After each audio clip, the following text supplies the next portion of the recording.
नमस्कार, म मुक्तिनाथ आएको थिएँ। आज उहाँले बाटोमा हिँड्दा बोलाउनु भयो।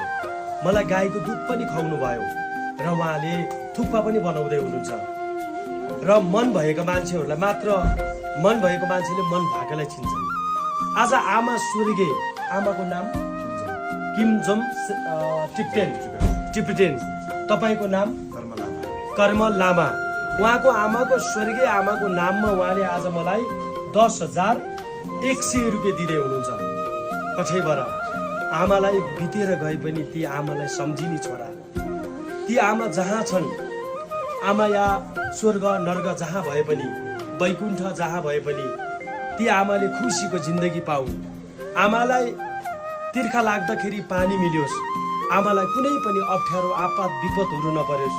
आमा स्वर्गमा भए पनि जहाँ भए पनि यी छोराको काम कार्य देखेर खुसी हुनुहुन्।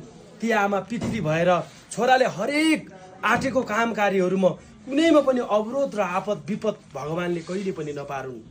हे भगवान पञ्चसोम, हे बुद्ध भगवान, हे मुक्तिनाथ विष्णु भगवान, तपाईँ यो संसारको जगतको पिता।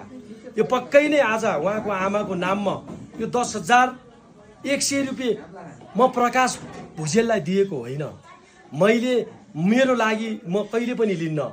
उहाँले भन्नुभएको छ कुनै अनाथ बच्चा, कुनै खान नपाएका, कुनै रोडमा नाङ्गो भोकको बसेको कोही यस्तो व्यक्ति होस् कि उपचार गर्न आउँदाखेरि नेपाल तान्त्रिक झाँक्री सङ्घमा पैसा छैन भने यो पैसाले उपचार गरिदिनु भनेर उहाँले भन्नुभएको छ।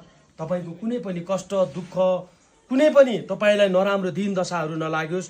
यो 10,100 रुपियाँ दिनुभएको छ। तपाईँले 10 करोड 10 खर्ब कमाउने अवसर भगवानले तपाईँलाई प्रदान गरून्। जय शम्भो, नमस्कार। टाँसिदिने खुट्टा ढोक्नुहुन्न। Thank you so much, thank you.